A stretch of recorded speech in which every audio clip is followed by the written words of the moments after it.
1, 2, 3, 4, 5. 1, 2, 3, 4, 5.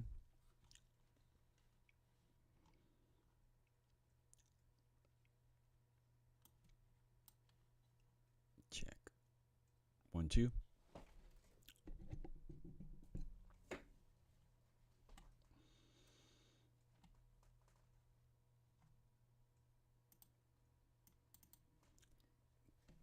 Check, check, check. Check.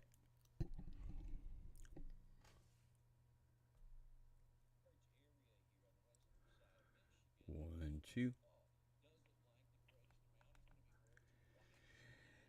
Okay, I believe I'm live here. I'm going to assume I am anyway, because that's what we're looking at.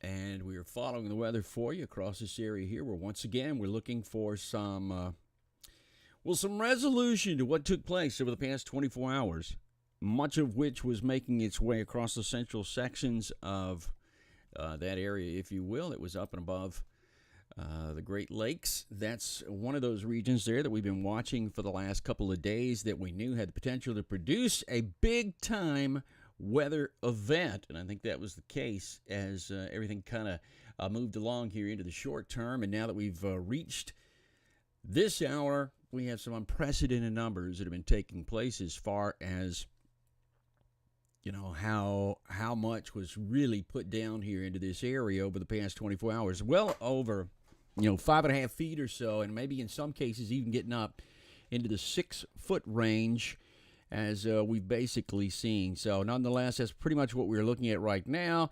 And just to get you up to date on where we are, we're still talking about what's happening live here across the area with some of the conditions still continuing across that portion of the other sections, if you will, of New York State. On the eastern side of the state, not a whole lot going on. It's all been on the western side in the player here, if you will. I still don't see myself on at the moment, but I'll wait for just a second to see if I can. A one-man band again. Now, listen, Brett got really, really ill last night. He either had dengue fever, which I don't mean to make fun of, but he had something that put him down, so I apologize. We had not been with you when that was happening. Josh, you're not kidding about OBS. It drives me insane. Can everybody hear me? Would everybody hear me? Yes, thank you. Killer hears me. Do you see me? Is everything okay? Because I am. I'm one-man banding it by myself. You on, bro? Says Tammy. Good video and sound. Well, I'm not used to that, so. Anyway, let's talk about what's going on. Hi, I'm David Neal, and I really appreciate anybody who's out there who's watching. I'm going to wait just a second because some people were wanting to make sure that we did wait, but let me again tell you about what's happened here. If you don't know, there's been a blowout across eastern sections of Lake Erie. I mean, some tremendous amounts of snowfall taking place there into Erie. That's been the case as we moved through the night last night into the day today, and now into the overnight hours. We've also got a reprieve that's ongoing. I got so much to tell you. I don't want to forget anything really here because I got a lot to show you. We got some modeling to talk about. You and I, if I forget, you and I are going to be talking about what's going on into the freaking Gulf of Mexico. I mean, there's some stuff going on down there that we got to be watching. I mean, it's not unprecedented to have something in December, but something kind of looks like it's going to happen. And so we're going to be watching in that over the next couple of hours here. And as we do so, we'll still... Hi, Melanie. How are you? Really appreciate you. News Now's on us. Melanie just gave me one of these, a couple of these right here. So I really do appreciate that overall. And let's just show you some of the stuff that has been happening here as we've gone through the day today. Some of the snow that was falling earlier in the day, I mean, it just kept going on up, but some of the totals were astronomical, into the 50 and 66 is the latest I heard. They just updated this at 8:30, and 66 was pretty much where they started out there. So what we're looking at, or where they finished the total, But it was all really concentrated just to the south and east of Buffalo. Buffalo, you had yours last night, but still more showing up here in the way of the heavy precipitation across the area. Now, I want to do this and go on. Let's just take a look at the 12-hour radar loop. This is what was looping through the day today. The fetch coming across Lake Erie and just ending up right there. You can see the Canadian border is in the middle of Lake Erie. That's that line. And you just watch. Nothing really went north of that line very much at all. I mean, you're snow-starved on the other side, by the way. You didn't really get hardly anything. But Buffalo Sound, in that train of moisture, it just kept on and on and on until it just piled up. And there were some stupid totals there that made it well over the 50 to 60-inch range. When you look at it, look at these right here. Let me stop this because I want to show you what we're really talking about here was just some incredible amounts of snowfall. Look at this. Orchard Knob, not Orchard Knob. I kept saying Orchard Knob. And now I got my big old head in the way again. Hold on for just a second. Let me switch this out. So it's like this. The lake effect snow update. Snowfall totals received as of 8:30 p.m. tonight. And I don't know how they're keeping up with this, but Orchard Park in New York had 66 inches of snow. Down at the Springs, it was 65, boo-boo. In Hamburg, 51 inches. In Elma, New York, right at the 4-foot mark at 48 inches. The Natural Bridge in New York had 45. East Aurora at 43. Fort Drum in New York, well, Fort Drum had right at 42 inches. And Colden, you had just a little bit less there. Colden had 39 inches. Watertown up there had 28. I mean, it was just incredible how much precipitation was coming down into these areas. And still getting it in some areas. We'll show you where. We'll look at the radar in just a couple of minutes. But I did want to show you the latest totals. This was as of about an hour ago. It was 8:30 Eastern time when they updated this. And I was trying to get all the latest stuff in here. So I apologize for being at such a late hour. Now, how much fell? Like I said, almost 6 foot in some of these areas. But as you can see, the radar actually put down a lot more the further south you go along I-90. And it was, I mean, it was super tremendous down there in those areas. West of Elma, west of East Aurora, really. But Hamburg just got nailed. The red indicating where you had over 50. So if it was red there, that coloration says about 50 inches of snow that fell for you right into that area. It was just kind of a weird sort of a scenario. I mean, it happens. This is a lake effect snow. You have lake effect snows there into western New York. And, you know, actually, and I'm not forgetting about those of you who live in the western side of Michigan, because I know you had plenty there coming in off the eastern side of Lake Michigan. But that was the big story, just how much fell. This was a situation where, I mean, neighborhood to neighborhood, you could play out, 10 inches between block to block. Mom, I'm going to go play over on Evans Road today because they had 14 more inches, but I'm just around the corner. One of those situations, and these are the totals. Again, they get so cluttered here, but you can see there's some 39, 40s, 48, 48. Anywhere from 4 to 6 feet fell, and does it really matter? I'm going to ask that question. Brett finally might be getting out of the bed here shortly. And then I'm going to show you the new forecast. And this is, I'm going to slowly do this. This is by the numbers, the buff kit, which tells us some information. And I drew some colors here on you to sort of color code this. The blue on the left-hand side is the time. It starts out at 0700, which is on the 19th. This is the 18th, but Zulu time says this is 1 a.m. on Saturday morning, actually. The 19th is when that happens. 11th month, 19th day. And 22 is the year. I don't know. Can you see my cursor? Sometimes I'm not really sure.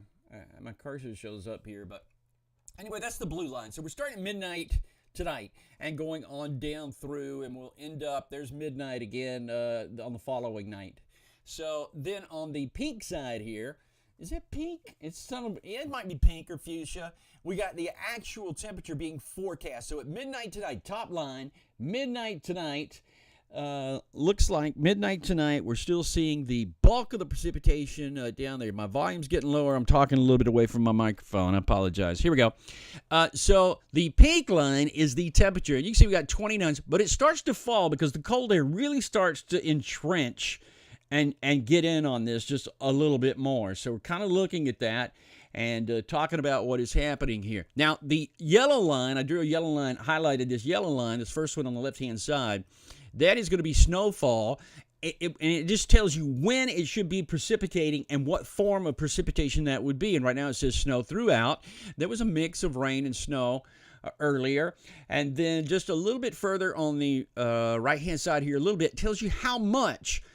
If you look just to the left of the line that's in the middle there, it'll say 19, a ratio, 19 to 1, 20 to 1, something like that. Well, that is the projection of how much the ratio is going to be. So for every 1 inch of precipitation, it would be 20 inches of snowfall in the ratio department right here, just to the right-hand side of the deal here. So we start out, this is top of the line, is at 1 a.m., and 13 hours away from the 18Z radar, 29 degrees, and snow begins to fall again. I started it out here because it does show that you get back into the fetch into Buffalo, and the snow begins to start. It looks like it runs all the way until about 10 o'clock tomorrow morning, 16Z, and you should have snow in 26 degrees at that point, but it's a very wet snow.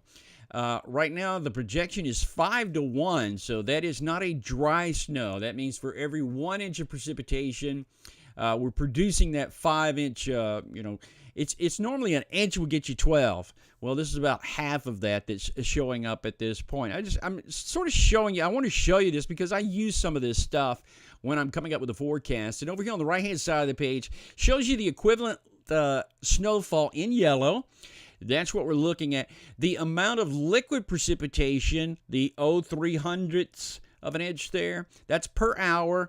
The 0.29, that's some pretty, these are totals now. This is a total. It's not an hourly total, but it's a running total. So you end up getting a possibility of another 6 inches of snow out of this. That is my point to showing you any and all of this, is that there's still the possibility to get some of that snow, and it could be heavy again. And then by 9 p.m. on Saturday is the secondary shot of all this. We have snow starting again at 9 p.m. on Saturday afternoon, which could produce yet another 3 inches of snow, as you can see there on the right-hand side. This is called the Buff Kit Warehouse. You might want to check this out. I love this site. Always a lot of good information when it comes to this. I always enjoy looking at this because it helps me out tremendously when it comes to this whole sort of situation here. So it's been a big day today. The precipitation has been the big deal that we've been talking about through the day today, just how much was falling, how much is still expected to fall. But once again, there's your 12-hour loop across Lake Erie, and the fetch continued to move in that general direction, which made everything really kind of difficult when it came to forecasting all this. Here's some of the way the road looked last night. I took some video of this last night. This was 5 coming in. Visibility down there at about a quarter of a mile. Now, the satellite through the day today sort of showing you again the fetch coming in across Lake Erie was parallel. And once again, this was a Saturday morning. What we're looking at is some of the heavier snowfall. And I went by that too fast. Saturday morning, the heaviest snowfall, again on the south side of the city near West Seneca. That's an 8-mile drive between Nada Zilch, no, and picking up some of the heavier precipitation just down to the south. And again, the totals, 36 inches at Orchard Park. That was right at 6 o'clock they updated this, so it's been double now. It's really going to be hard to tell. Got to show you some of the video of Brandon Clement Petramala, also out there, and they were helping Brandon there out today. But just watch this stuff. This is crazy. This is going underneath one of the roadways here. I don't know exactly which one it was, but when you go underneath it here, look at this. It's almost white out. Coming in on some of the trucks here, some of the tractor trucks, 18-wheel trucks. They're not supposed to be on the roadway, and they may even fine some of them, I understand, for being out on the roadway when they were not supposed to be. They actually weren't supposed to be out at all after some of the conditions that really got out of hand there during the day. And now kind of watching what's happening. But look at this. Check out the cars as you go along. You're riding along here, actually.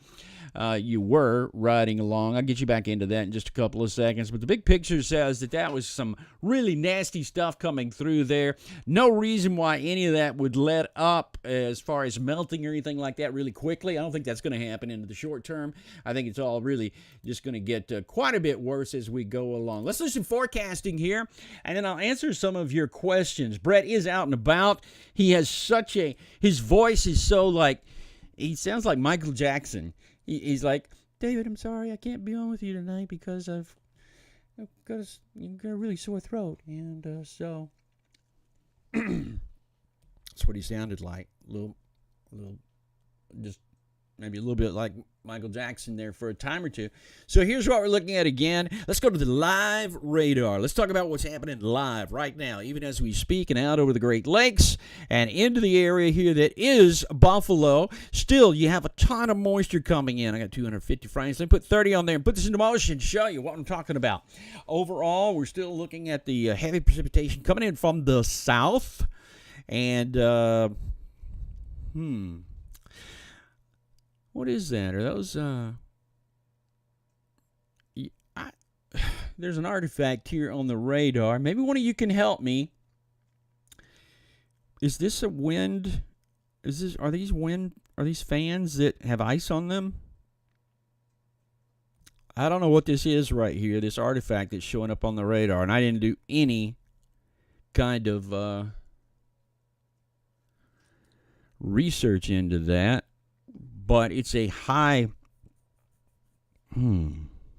super high reflectivity, and it's a stationary item, and it looks like it could be, I don't know, are these going to be wind generators in here that have ice on them, so they're being picked up?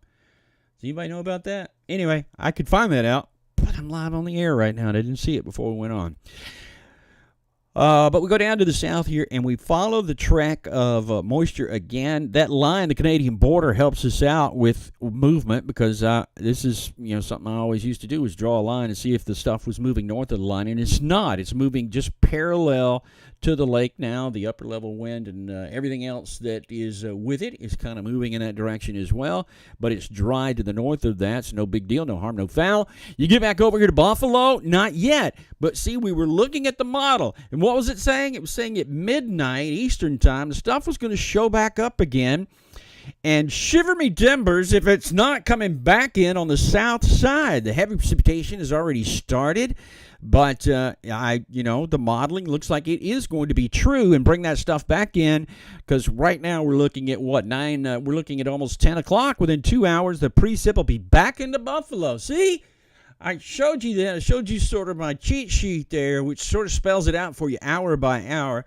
That's Buffkit Warehouse. Check it out. Don't know them. They don't pay me. They never said, Dave, we like your product. But I've been watching theirs for a long, long time out of Iowa. That's out of Iowa there. The folks there, they do such a terrific job with what they do. There's the radar down to the south. Let's look at some other areas. I want to go to the big picture here. We'll take a look at the composite radar across the nation as a whole here and sort of put everything into motion. There's let's don't do reflectivity. Let's do winter weather. Back that out. I'm using Radar Omega at the moment. I love this product. It's brand new, but I'm really starting to enjoy it. It's actually beginning to come together here, and the folks there are super nice. They've been helping me out with some of the information that I'd like to see in a radar. I've been working with radars for so many years in my lifetime. There are things I'd like for them to do as a viewer, and I think just as you would at home as well, what you would like to see. Right now, you're roughly seeing all the snowfall. Where is it? It's on the eastern side of every single Great Lake or fingerling that we do see. Grand Rapids picking up some of the heavier stuff at the moment. Big Rapids to the north. We're back over to Muskegon, into the Grand Haven area there, Benton Harbor, and even into one of my favorite cities of all time, or I just like saying it, it's Kalamazoo, Michigan. Portage down to the south there too. Auburn, which is about 150 miles south of Kalamazoo, Michigan, and then there's Fort Wayne, which is about 175 miles south of Kalamazoo in Michigan. And then you even have a few snow showers all the way down into Indiana here, central Muncie, Indiana, picking up a little bit of light snow, but nothing really heavy. Then we get back into the stuff on the eastern side of some of the other lakes. Huron here, we've got Kincaid. I'm sorry, that's Kincardine.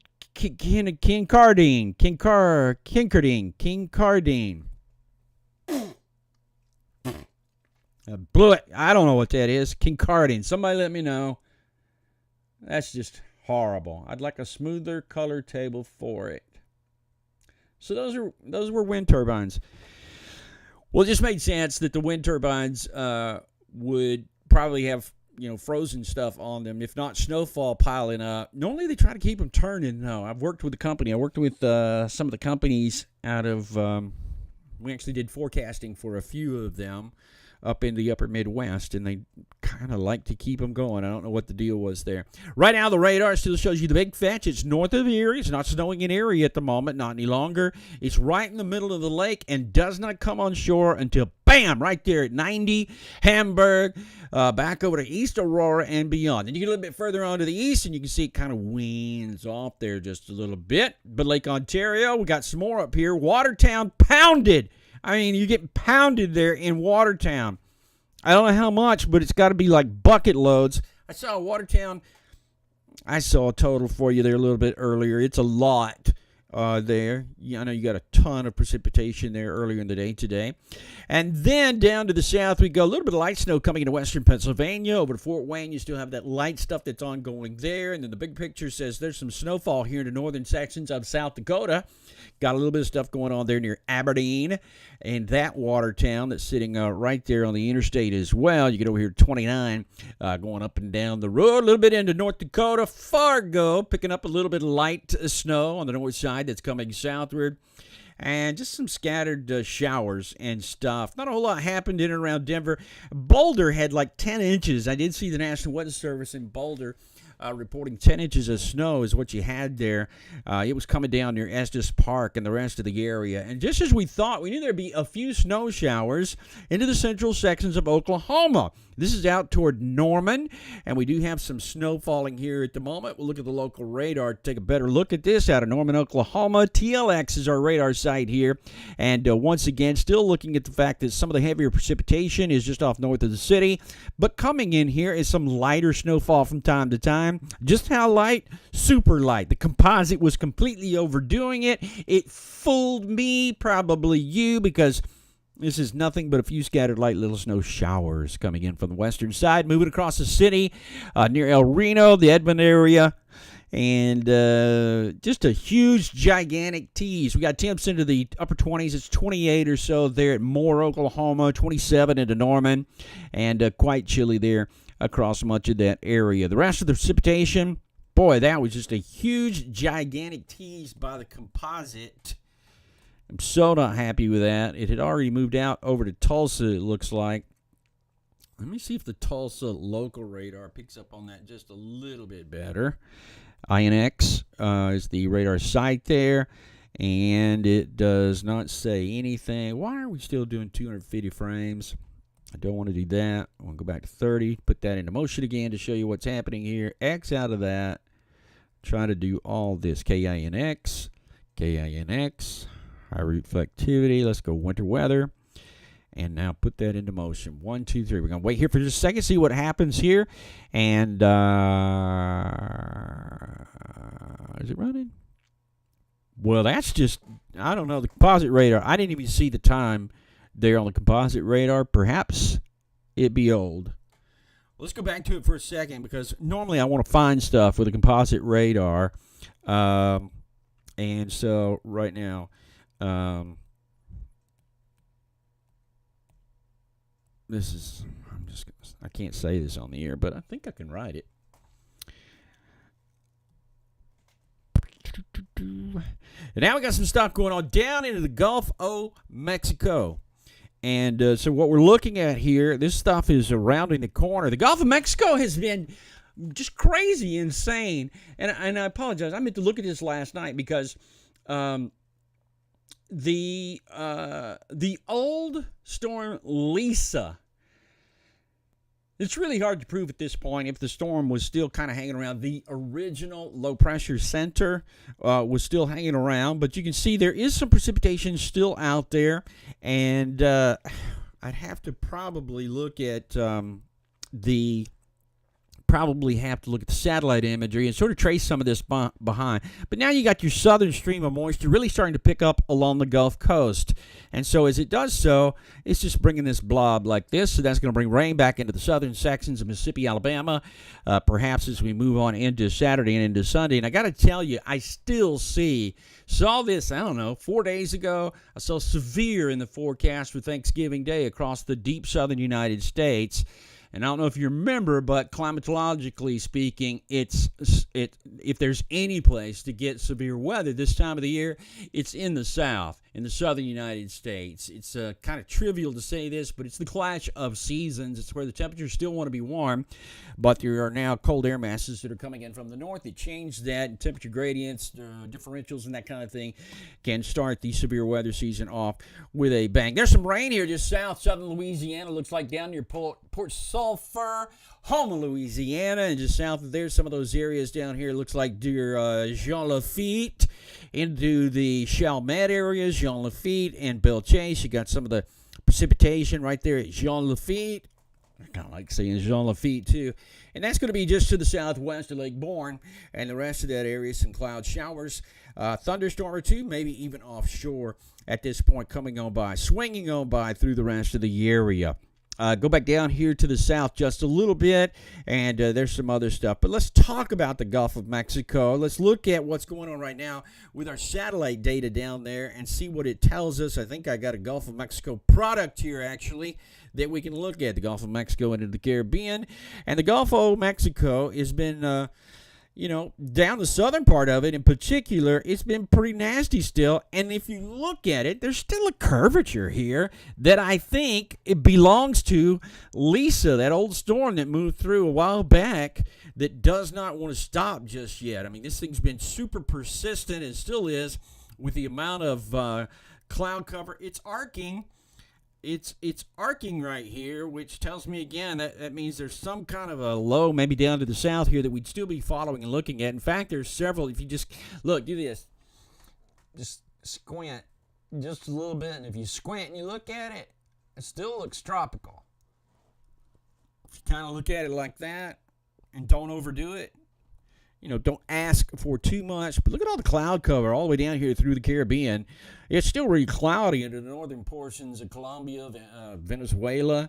But out of Colombia, that's a nasty mess of stuff going on down right there at the moment. Haiti, the Dominican Republic, quite clear. Good time to be at Punta Cana and the rest of that area there too. Then Birmingham northward, we got some scattered cloud cover. As far as moisture goes, though, low-level water vapor just showing it all pick up out of the western Gulf of Mexico. And move northeastward. That is not something that we would want. Don't want to mess up anybody's parade. And I say that, and I was down at a creek today in North Alabama, and it's about as dry as I have seen the creek in quite some time. Big Will's Creek, there's the one I'm talking about. Maybe you know it because it's super, super famous for not really, just not anything, to be quite honest with you. I tried to make it famous, but it is not. Let's go through some modeling here, and then we're going to get back to the rest of what is happening. I think we can probably go with the NAM 3K, high-resolution stuff, which I like better than the not high resolution stuff. I like it a whole lot better. These are some of the temperatures and conditions, but let's go with composite reflectivity to sort of take a look at what's happening with precipitation. Down here to the Gulf of Mexico, we get down there pretty far. Put this into motion to show you what's happening over the next couple of days, and you can see how messy it gets here down over the southern sections of the United States. Composite reflectivity showing you that some of that precipitation gets back into Texas and beyond. I don't see any of this as frozen, but let me put that on there, P-type, put it back into motion, and there's a little bit of purple that shows up, but that's well back into Texas. Some of that was jetting out into central sections of Texas a couple of days ago and looked like it could bring a scattered guard. Well, it still does. Let me stop it and find out when that time was, and we'll see. Still putting out a little bit of frozen kind of stuff right there. There's going to be some pink falling and some purples that'll be falling in San Angelo. Does it make it up to Fort Worth? There's a little bit of light snow that shows up. When is this? This is 5 a.m. tomorrow morning. 11 hours from now, 5 a.m. tomorrow morning. The NAM 3K still has a tiny bit of snow or a few little things happening here with, I haven't looked at any official forecast. I'm just telling you what I see on this model. It doesn't have it last very long at all and suppresses it quickly with dry air before it rebounds and comes back up, and we see it going back up. This only goes to Sunday now at 11 p.m. on Sunday at 53 hours out. It's not finished updating. It still has, goes out to 60 hours, the 3K does. which gives us a little bit better information. I'm going to go to, only thing we look at is the 18Z GFS now, and sort of take a look at this, because this is when last night I was talking to you and I started seeing stupid, really silly stuff coming in down out of the Gulf of Mexico. It's just looking insane. So I'm going to go back in time here and take a look at this. We'll start back here a little bit earlier and take a look at what's happening. Down into the Gulf, here's what's coming or moving across the Gulf of Mexico. Now, this is all super low resolution that we're looking at. Doesn't kind of show you the rest of everything else. There's a cluster of thunderstorms right under the M in Mexico, in the Gulf of Mexico. So really the central part of the Gulf of Mexico. That's kind of stormy, and I think that's actually going to be part of the remnants of the low pressure, formerly known as Lisa. So that moves on by, ends up down to the south. There's a secondary area that you can kind of see beginning to pop up again down here, replacing where Lisa was. So that's just a little secondary area. We go ahead and move on further. That moves out and ejects. And then our frontal boundary, this is the one I see. That's going to be the thing on Thanksgiving. So let me back this out just a little bit more again. The Thanksgiving deal that comes on by, watch the dew points. We probably tell better by the dew points than anything else about when this front comes on by. And it's going to come by pretty quickly here. So we go back in time and put this into motion and watch what happens into the middle Mississippi Valley. So right here, the dew points start to gather. The time on that is 11:24:22. So that's going to be on Wednesday night, Thursday morning at midnight, coming on in. Starting to gather, dew points collectively start to climb. Now, these are going to be dew points that are up into the 60s. 63 is sort of my magic number for when you really, really worry about the possibility and probability of tornadoes to come in. So it would be along this line. This is the dangerous part of what would be coming on by, should that be the case. Put it onto motion some more and show you as that moves on to the east again. It's obviously a cold front. Very easy to see. This is a frontal boundary that's coming on through, and a strong one as well. It's a huge dew point differential that's ongoing when all this is happening here, and a huge area of dry air that shows up behind the system on Thanksgiving Day and the day after. So that could be kind of messy for the deep southern United States. I would project and expect to see quite a bit of rain falling, at least at some point in the day, in this box that goes from here to here. This would not be a very good deal overall. Those would be lightning strikes, and this would be umbrellas. So that would not be a good deal right in there.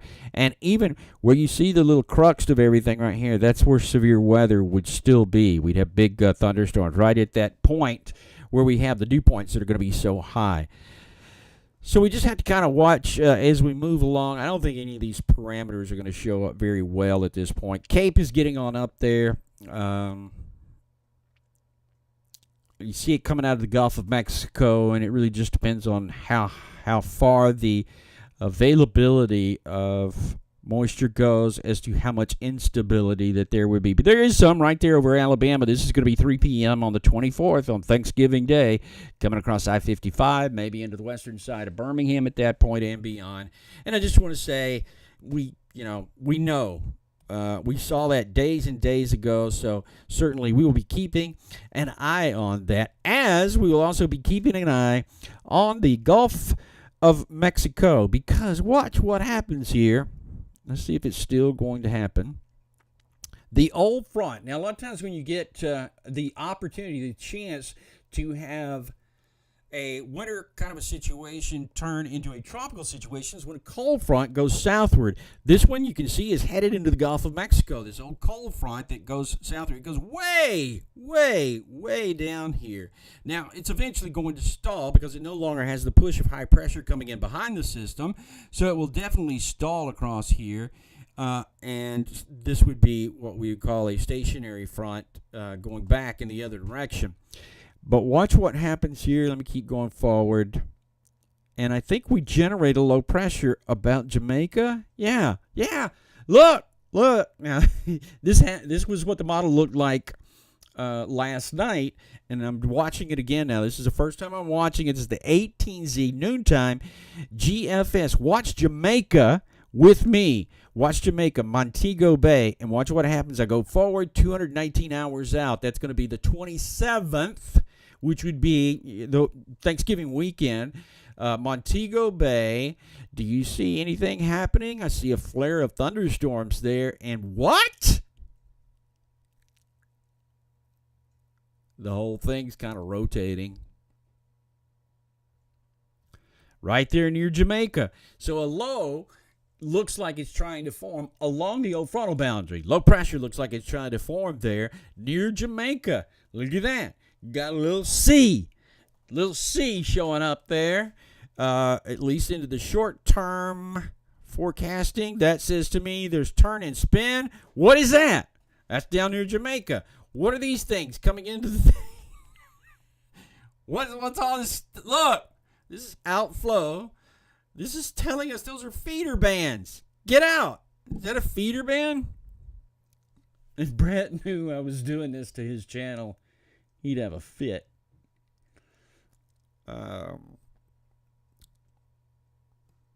306? What is that? Oh my gosh. Does it have an eye? At 324 hours out in December the 2nd, is that a hurricane out just south of Jamaica, man? Check it out.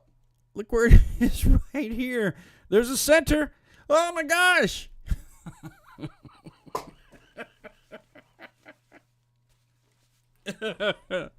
It's not funny, but it's funny because I didn't believe it last night. Look! I mean, this thing has it like, is that a hurricane drifting westward for Nicaragua? They don't need it in Nicaragua. I hate it when it goes down to the south here into all these impoverished areas where you got mountains and mudslides, and there's been evidence of tens of thousands of people dying when these things sort of come in that direction. But, oh my gosh. This is what appears to be a major hurricane coming in near Puerto Cabezas. Cabezas? I'm only allowed to try because I had 3 semesters of Spanish. And that's just wild. That's just kind of wacky and wild. And now, if anybody else, if there's like somebody else on YouTube who's talking about this, I would say, weirdo. This guy doesn't know what he's talking about. It's just 300 hours out, 384 hours out. Well, it is, but it's still on here. So, you're responsible adults. I don't think anybody's going to do a run on the grocery stores. But I'll back it out and you can just see. All happens around the southern part of the that whole line that was a cold front that came from the north, moved down to the south, generating low pressure along it. And I've seen this happen a million times. It gets out of the flow is the deal here. It's no longer into the upper level wind, the 300 millibar wind, and so it's out of the flow to come back toward the Gulf of Mexico, at least according to the model. And it just sort of trends here and keeps moving on westward, maybe mainly out of... no, that's not Bear Clinic. That is a hurricane-derived... It can't be Bear Clinic that far down to the south because the water temperature is still really, really warm. So this is not a Bear Clinic situation here. Brett would be saying... well, Brett just say whatever he wants to. I've been reading models since he was well before he was in diapers. Let's see what the European might have to say about that. We'll go back to LZ this morning. The European model, which could, in fact, give us an idea if it believes in the same principle. So we'll back out here. We'll go back to the first. Watch to see if we get our cold front. This is different data now. This is the 850 millibar wind, which is as close as I can get in this European model. They're still updating the European model. Here comes the cold front. Here comes across the country. The 850 wind's picking up. There's your cold front in blue coming across Jacksonville on the 25th. So it also believes in a major front coming across the United States at about that time period. And then moving southward across Cuba and then offshore, 850 winds. Where are you? Nope. There is absolutely no mention of a tropical system out into the Caribbean, the Gulf of Mexico, or anywhere else on the European modelization. Means sea level pressure. They're still working on these color tables here, but I don't see anything that says, yeah, there's some kind of low pressure down there. So, I don't know, does it show up in the any of the tropical models at this point? Has anybody got anything? There's no systems available for the WRF, for the MON, for the anything, I don't think. Nope. So we're not tracking anything down there. But that'd be kind of interesting there to see what happens. So two things we want to take out of this, out of our look at the GFS for tonight. One is that there's a potential Thanksgiving severe weather event for the southeastern United States that we just have to pay close attention to moving along.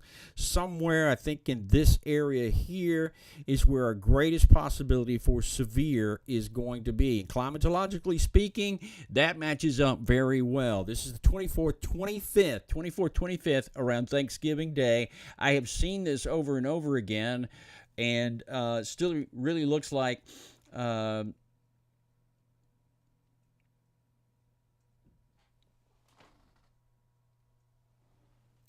which is probably into that same kind of area there. Has anybody got any questions? You got any questions? Ask me something.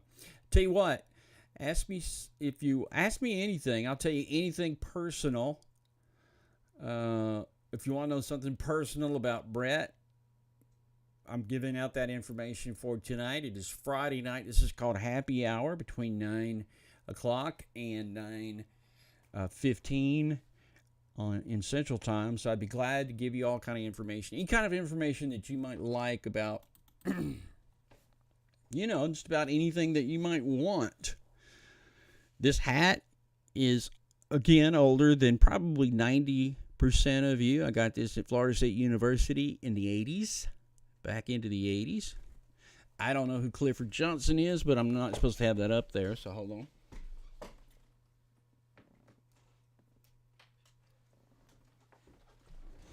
YouTube just kept playing, so I apologize for that. Killer says, you're 48 years old. Well, happy birthday, Killer. How long will things be in Houston? How will things be in Houston for Thanksgiving Day? Well, I didn't see anything. Let's just look at it. We'll look at it really quickly here. Take a look, see what's happening here into the long term. We'll go to the GFS and take a quick look here. Put on any precipitation that it is kind of expecting. I don't see anything there that would change that.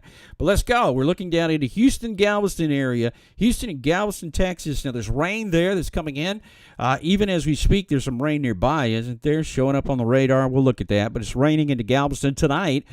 Looks a little heavier during the day. That's going to be Saturday at 9 a.m., 24 hours from now. Still hanging around. Kind of a wet day on Saturday. I don't have it clearing out until after dark tomorrow. Really, at this point, Jess, is it Jesse, Dana, Jesse? Galveston then clears out before another area of precipitation into the afternoon. And this is not just a thunderstorm. This is coming in out of the south, so this is a concurrent rain that would be happening through the afternoon. Yeah, you're right at that edge of being into the soup coming in out of the Gulf of Mexico there into Houston for several days. Goes away. You got a pretty good-looking Monday, Tuesday, I think, and really doesn't show up again with precipitation until... I'm going way ahead Monday, Tuesday, into Wednesday. Thursday, Thanksgiving Day looks pretty good. And then, yeah, Thursday, Thanksgiving Day is all right. I think we're all right there. On Thursday, Thanksgiving Day. Just got a new sort of a something, an MCD. And we'll look at it. I'll turn it on here. This is for concern, again, across the northern sections of... Here, let me turn this on, because we both want to look at it, I know. 3, 2, 1, and boom. Boom. Get rid of that. Go to that. So that shows that. Let me show you what I'm talking about here. Scene 3. Nope. Don't do that.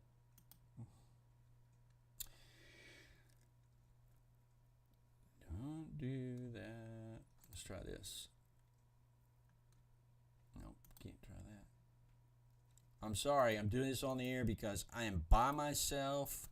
They don't allow me to have other people to help me. And I'm just by myself as per usual. And I'm trying to call up some information here because I want to show you what just came across. This is brand new from somebody because it went da-da-da on my deal, on my dealio. And then I need to add my face, so I would use that to go to this. Oh, that didn't work. Let's go to video capture. Yeah. Video capture device. Do that. Do this. Do that. Why didn't that show up?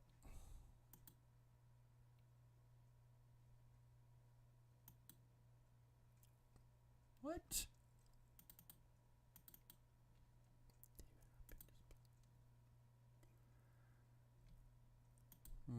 Sometimes stuff happens and I don't know why. And all I can do is really apologize for it. But there are things that are just not supposed to happen that do. And that is one of them. Because I'm going to do this and that's just going to be black, isn't it? We'll do it this way. We're going to look at the at what it says here. I'm going to put go to severe. Here's one of the things you can do is from the folks at Radar Omega is this was just issued a few moments ago. This is up near Watertown, actually. So it's a brand new sort of a deal where they're saying it's 1964. So it's MD 1964. My birthday. Thank you very much. What do they say? Heavy snow is expected to continue with the primary snow band off of Lake Ontario through at least the early part of tonight. Snowfall rates may exceed 2 inches per hour with near zero of disability. Sorry. Near zero visibility, which is my disability, is 3. That it said visibility. Yeah, very disabling snowfall. This coming in. Deep layer flow has become more zonal with west to east. Zonal means west to east. Deep layer flow, west to east, passage of surface lee trough. Roughly, unidirectional vertical wind profiles remain oriented along the axis from Lake Ontario. Deep layer flow paralleling the Lake Ontario supports a deep fetch of moisture, buoyant air characterized by 8.5 C per km, low-level lapse rates of 100 joules per kilogram.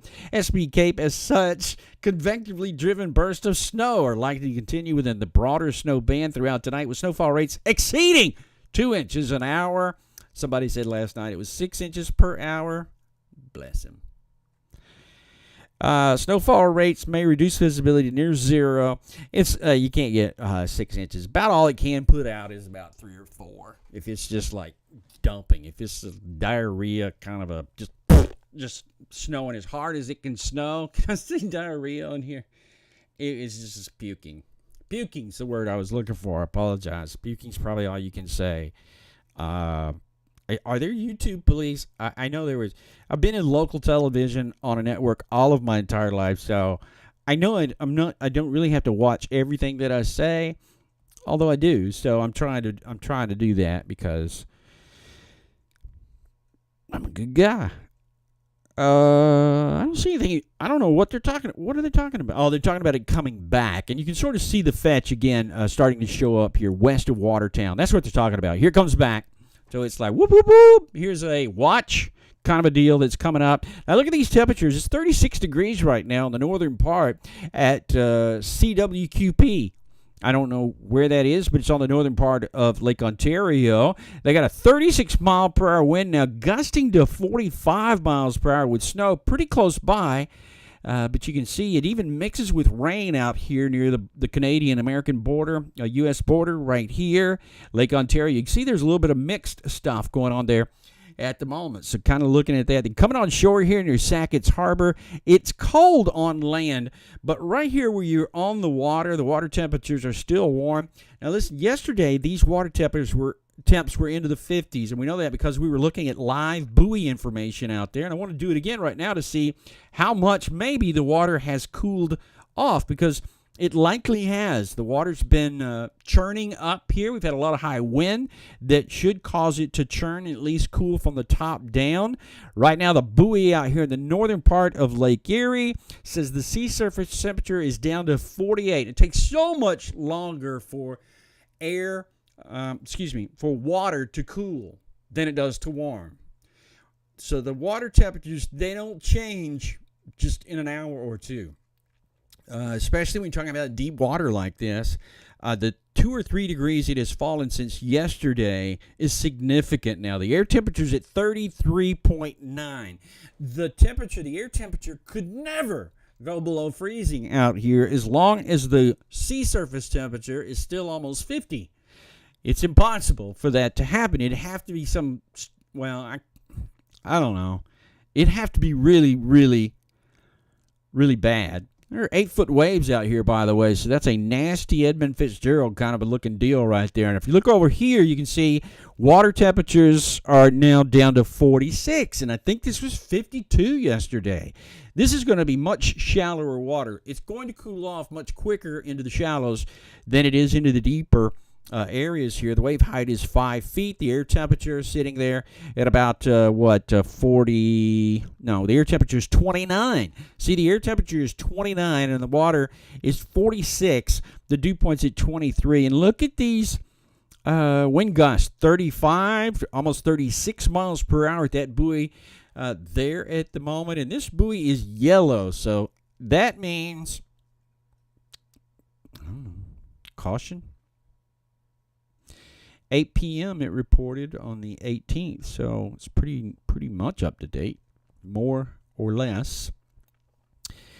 And now there is a new mezzo discussion, number 19 and 65, concerning heavy snow. And this, would you believe that this report comes in out of Norman, Oklahoma? The office in Norman, Oklahoma, Severe Storms Prediction Center, they cover this too. They cover severe weather and they cover snowfall. Occasional bouts of heavy snow, perhaps briefly exceeding an inch per hour. Somebody last night said it's coming down at 6 inches per hour.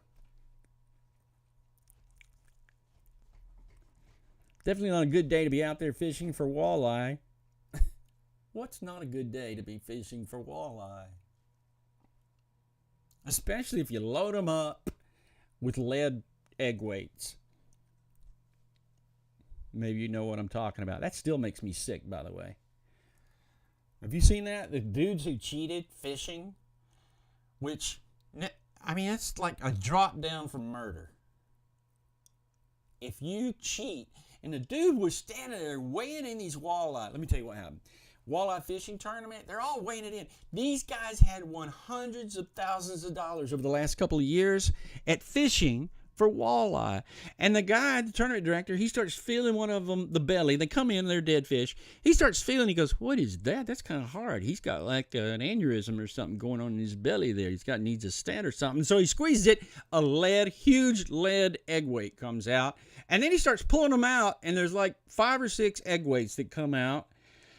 And then fillets, walleye fillets. They filleted some other fish and shoved it down the dead fish's mouths in order to add more weight, and stood there. They were bragging too about winning Anglers of the Year. Oh, this makes me so mad. Fishing. Oh, my gosh, because they could have been cheating for years and years and years.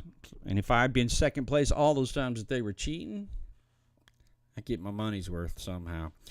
Occasional bouts of heavy snow, perhaps briefly exceeding an inch an hour, which is shifting northward across and towards Buffalo again. Heaviest snow should be confined to about 30 miles inland from Lake Erie. Lingering snow band continues to promote moderate to heavy snow in areas immediately east of the Lake Erie shoreline. The approach of a very subtle mid-level impulse currently over the Great Lakes is contributing to increased cyclonic upper flow and the slight backing of the vertical wind field, supporting a gradual blah, blah, blah, blah, blah, blah, blah. blah, blah, blah, blah. Saturated dendritic growth zone should continue to support moderate to heavy snowfall across Buffalo, New York, at least for the early part of the night tonight. Some indications this snow band is weakening. It is not out of the question for occasional heavy bursts of snow, perhaps briefly exceeding an inch an hour. You know, somebody last night told me it was coming down at 6 inches an hour. Somebody last night told me this. Areas closest to the shore may brief periods of significantly reduced visibility and hazardous road conditions. I won't read it again. And here's why they're talking about that. So you get down here and you can see the craziest of crazy things still is occurring, which is north of this line, nada, zilch. Nada, zilch.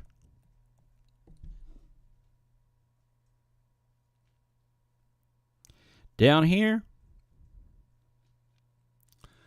you know what? 4 to 6 in the next 3 hours is possible. Ooh, I hate that color. I'm sorry.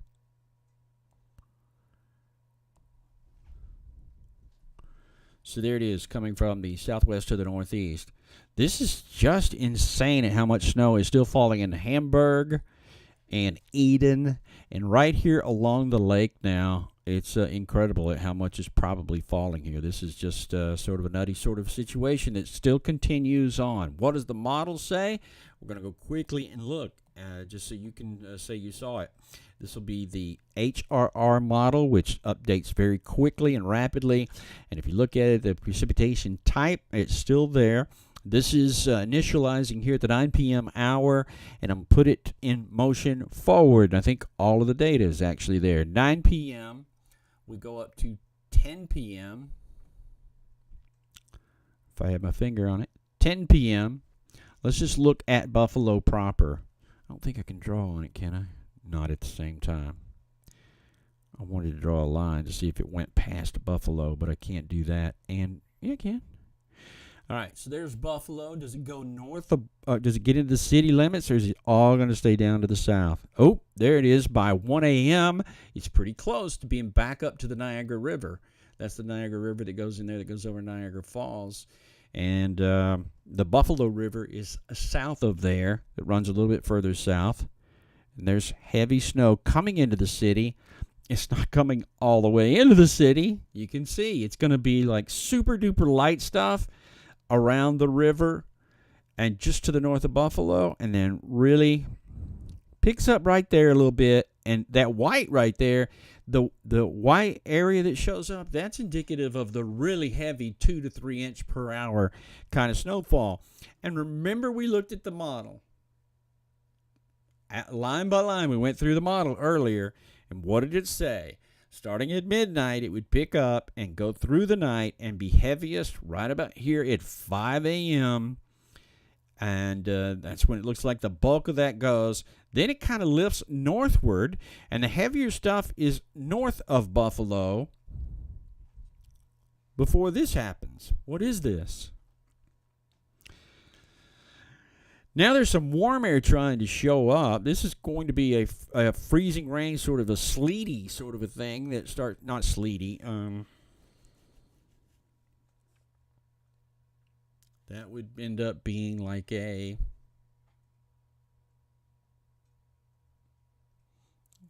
I guess the profile could be sleety. Right there, that's something else. When you start looking at it, that says sleet. Let me think. Can it be sleet? Once a snowflake, always a snowflake. If it melts, when it falls out of the cloud, from that moment on, if it melts, it can never become a snowflake again. Remember I told you it's a really sad story. Used to make me cry. Once a snowflake, always a snowflake. So when it falls, if it melts at any point, the only thing it can do is turn into something else. So somewhere in there in the middle, the temperature has to go above 32 degrees in order for this to not be snow anymore. And this down here is rainfall. You can see that. So we're getting in here to a situation to where things are just a little bit changeable, if you will, into that area. I got to get rid of some of this stuff because it's getting in my way. And severe will get rid of the meso stuff that's coming in, because I can still tell you. Yeah, this looks like a mix coming in here during the day on Saturday afternoon. But I think that's also maybe the last time any precipitation falls there at all. And now that we've got that, let's just kind of take a look, because we have the NAM that is finished. This is the 0Z. It's at 6 o'clock. Is a new day, Zulu time, so it is officially now Saturday, Greenwich, England. It's officially Saturday, so the time up here at the top of the screen will say Saturday 11 blah blah blah 0Z is why it says it's Saturday. So we move along. The NAM kind of does the same thing, shuts it off about 6 a.m. in Buffalo, and then another line. This is going to be as a result of yet another front that'll move by. Not a lake effect sort of situation as much as a front that'll be coming by, because as you get to Saturday night, 7, 8, 9, and there's from 10 o'clock till 11:30, there's a little bit more snow. Remember, I drew a line that went this way across that? That's your 3 inches of snow coming back into Buffalo. And then there she go. It's all gone. Let's just look at the rest of the country to see if any of that happens anywhere else. I'm focusing on Buffalo because I think they'd like to dry out. But they're also the same place that gets affected over and over again when you sort it. This is all cyclical that takes place. Definitely big troughiness coming in across Hudson Bay. That leaves temperatures much colder across the eastern half of the nation. There is rain down into the Gulf with our couple of, this is just crazy nutty looking stuff down here. Watch what happens. There it goes. Whoop. Low pressure right there. Low pressure. This is Bear Clinic. This is, I got a front hanging out the south of me. I got a warm front up here. I got a cold front down here. I'm deriving my energy not just from the water, but from the change in temperature coming in. The change in temperature from the north is driving this thing along and energizing it like this, and it's feeding up into there. It's not really just the water doing that. So this is very indicative of what we call a subtropical scenario there at that point. And again, sort of just drifting along. We don't get it doesn't go that far south, but anyway, pretty exciting stuff. All right, I think I'm done with some of that. Let me see. I had some other.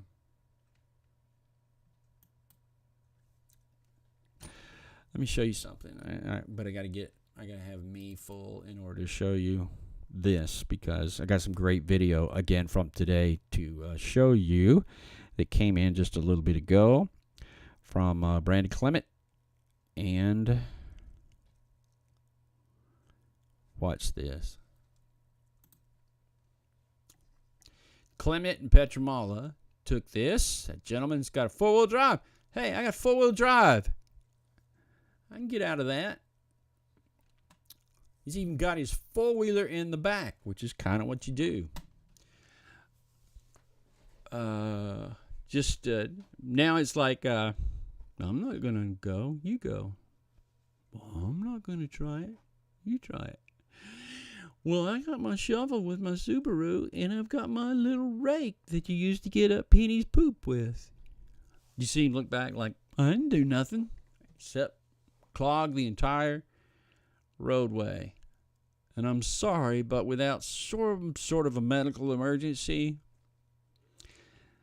it's not like you didn't know this was coming. Now, any emergency vehicle can't get by. Look at that. Is that not just amazing? At how much snow that was, all the way up to the grill. This guy's like, I don't have this much trouble pushing dirt along, but look at it, how it's clogging up on his wheels. Those are 80-inch wheels, I think. This guy says, yeah, I got four-wheel drive. I can go anywhere. Watch me. Yeah, that's 6 foot high over here on my right on the passenger side, but I got four-wheel drive. I can go anywhere. This is definitely not an Alberta Clipper. Alberta Clippers are known because they originate out of Alberta, Canada. And let me get off him because I don't think he agreed to be on TV. Alberta clippers are named such because of their speed, how fast that they move. Just as the old Alberta clipper, or no, clipper ships, not Alberta. The clipper ships of old, they were named clippers because they could move along really fast. And so Alberta clippers are named that because they move very fast across Canada and across the northern United States. So kind of happens there. Look, here's another 18-wheel truck that is stalled into the area there. Flashers all over the place. People are stalled left and right. It's anarchy here. Dogs and cats living together. Check it out. There's a snowplow who's just sitting there. He's like, I'm not going to go any further until the idiots get off the road because look out ahead of me. There is a stalled Acura Legend. There is a small little tiny Honda Accord in front of me here because they wanted to go out to Walgreens and get some pretzels or something. And then you get to this guy, and he's like, I can't go any further. Look at those flakes, too. Those are those huge flakes at this point. Now, we often talk about visibility. How far you can see ahead of you is how we used to measure how heavy the snow was. We'd look at some of the raw data from the National Weather Service offices or from an airport, and they had these machines, these deals that would go out and tell you how far you could see. And the less you could see in distance, the heavier snow that they would report. Quarter-mile visibility, half-a-mile visibility, tenth of a mile in visibility. Stalled, stalled, stalled. Unless you've got an emergency in the car, I don't feel sorry for you. Look at that. They're causing people to have to endanger themselves in order to come and rescue them. And that's just horrible. It's just horrible. You've known about this for a freaking week and you didn't go get bread? And I'm sorry, but I don't believe those guys had to be on the road either. I don't think they had to be. What's Amazon going to do? You can wait a day, Mr. Prime. All along the roadway. I know Brett said they helped as many people as they possibly could. And he gets in that situation where when he's out like that, you can't stop. You can't just immediately stop and just start helping everybody. You can't. Not until, he made commitments to be on television, to be a reporter for certain hours of the day. And so he kept those commitments. In order to do that, then you got to go on. You got to keep. They helped a ton of people out there, and that's all you can sort of do. There does come a time when you got to continue on so you can keep reporting. But what a horrible situation. I don't know. That's the third word I've made up for tonight. Did I tell you last night somebody was telling me there was 6 inches of snow per hour? A guy called me and said, Dave, 6 inches coming in every single hour. There's 6. I said, oh, really? And I mentioned to you that we were talking about the fact that the bullseye actually for the probability of a EF2 plus tornado within 25 miles of any area, check out the bullseye. And that includes Thanksgiving Day. Climatology says that if there is a chance, probability is right there in the heart of Mississippi, Louisiana, on the Mississippi River, actually, all the way down through Mississippi. That's I-55 that goes north-south into Mississippi. I-65 back over to Alabama. That would cover I-20, 59 on the southwestern side. That goes all the way down to Hattiesburg, 59 to the southern sections of Louisiana. And then into eastern sections. Now, eastern Alabama on timing of the day is always very critical here. Most of the time, the stuff starts early in the morning into western Alabama and really weakens a lot before getting into eastern sections of the state. But nonetheless, that is what the Weather Service says is prime for that to sort of happen. And so kind of what we're looking at. I have some more video. This is from really the beginning of what took place there. I think this is again from Petramala and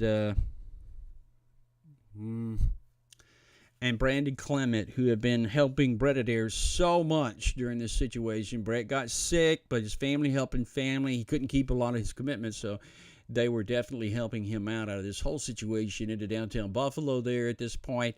This is when traffic was moving somewhat with ease a little bit earlier, but not the case anymore. All that has kind of pushed on out of the area there. Back into Gaylord, we were talking about this, Michigan, the snow cam there, Gaylord, Michigan, where there was some snow still sitting into the 20s. There's 27 degrees presently outside. We were also looking last night at the Canadian Inspection Plaza. This is what, actually last night, it was looking, that was all covered. You couldn't see your hand in front of your face. And right now, about 10 miles from here, the snow is coming down again in the central sections of Buffalo.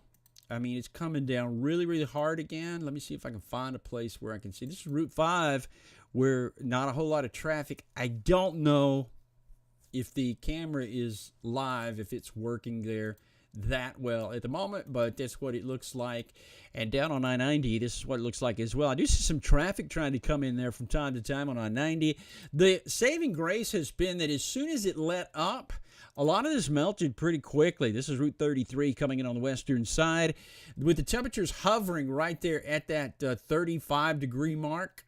Everything kind of melted pretty quickly on the roadways. You just had to have the opportunity to do so, enough time, if you will, for it to no longer come down so hard.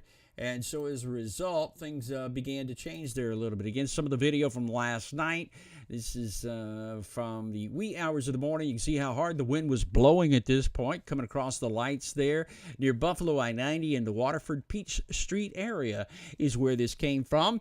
So pretty good deal over there with at least the short term of what was happening. I think everybody made it, kind of all right there at that point.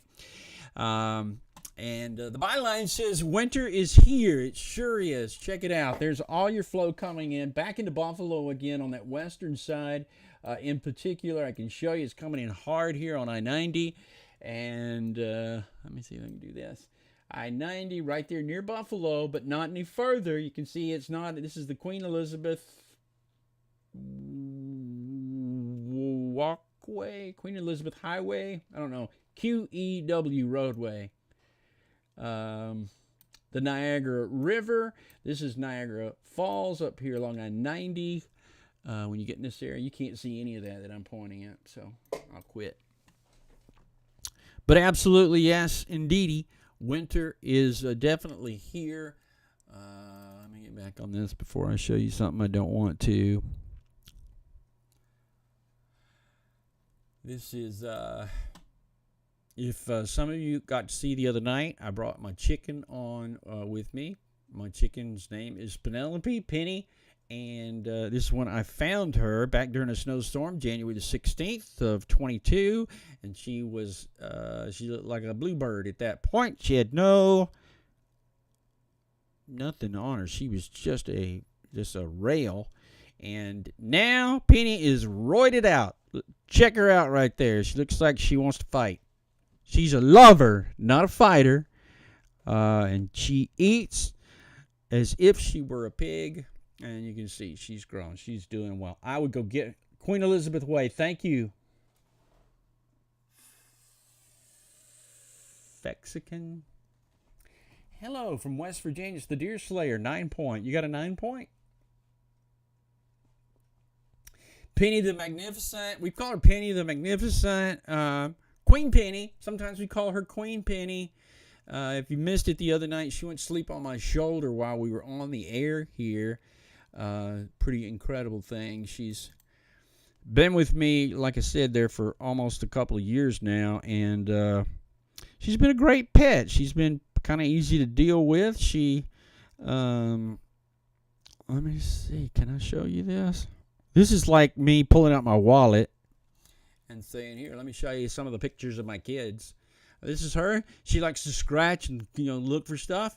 I had to teach her how, but it didn't take long, as you can see. I taught her how to scratch and look for food because she just hadn't done very long. So, as you can see, she very teachable, somewhat teachable at that point. And so we did that. I had to warn all the neighbors about her because she can be violent. So I was like, don't pet the chicken before. She's killed in the recent past. And we got that sealed, so that's no longer out there for public domain. But you talk about Penny about what she does. Look, she did all this today. Just like in one day, like every other hour. She's a machine. I'm kidding. That's not one day. She does like 2 an hour now. She will do 2 an hour, and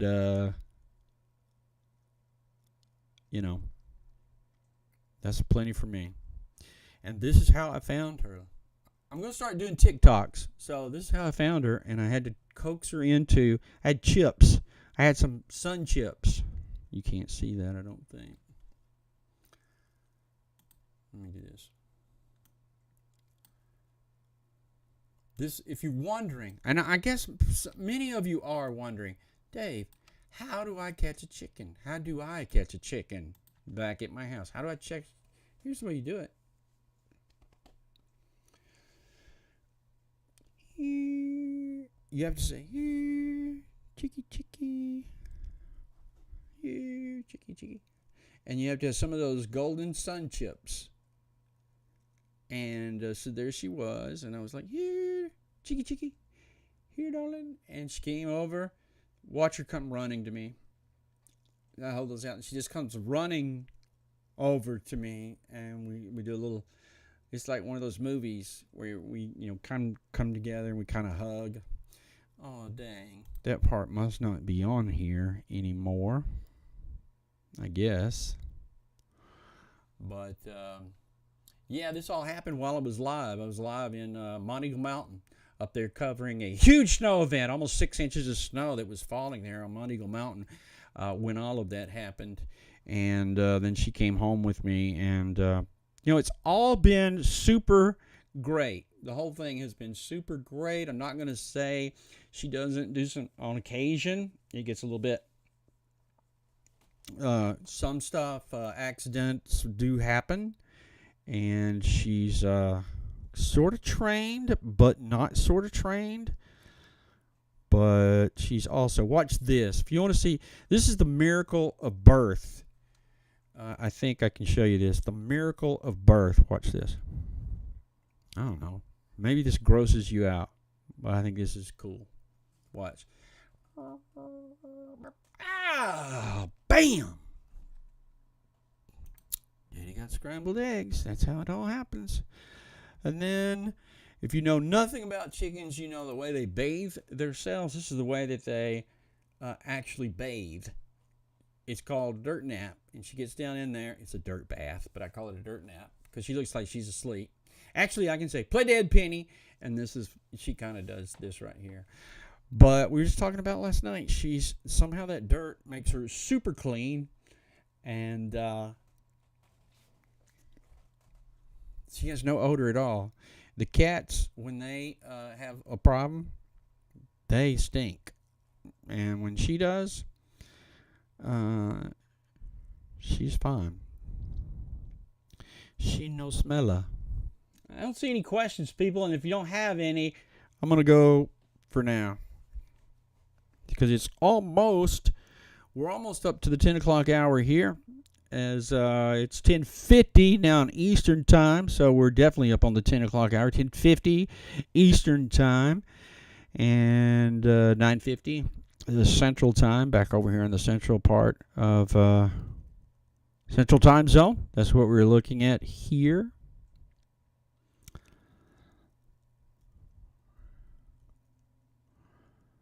Let's see.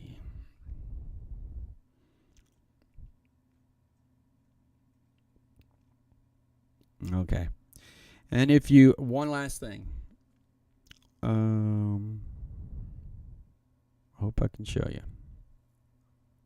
Yeah, so the other night I had Penny on the air with me. It was like, 1 in the morning. Some of you were here. No, I don't need a new hat. Who wrote that? It's not nice. Yes, these guys. When she goes to sleep, she's very loving. Chicken. What do you mean I need a new hat? It's very offensive. I wouldn't call you and say, hey, you need a new hat.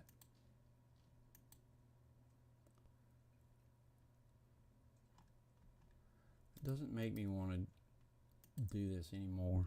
It's kind of upsetting now. Get back over there, pen. I think I got. That's all I want to say. Brett never showed up. Let me make sure he's not like sitting in the waiting room. Nope. He didn't show up. We've had 5,500 views. I appreciate every single one of them. Thank you guys so much. Really appreciate it.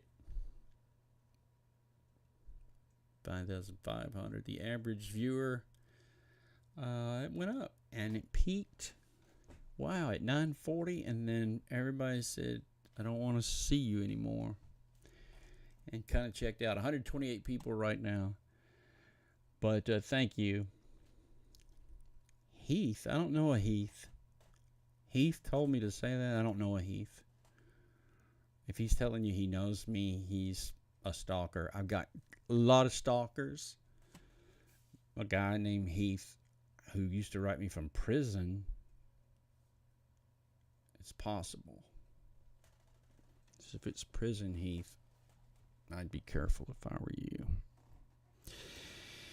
All right, I'm going to wrap it up. One more quick look at the radar. We'll turn on the radar all across this portion of the upper Great Lakes. Winter weather, let's do that. Put on the winter weather radar. Show that to you really quickly. Appreciate you being with me once again. Thank you so much. We're on our way to doing a nightly show now and scheduling it at a certain hour, right about 7 o'clock, I think, maybe 8 in some instances. So I really, really appreciate that. Right now, still cranking up the winter of 2022, the big snow event that you'll be talking about. I was in Buffalo when all hell broke loose on the 18th of November.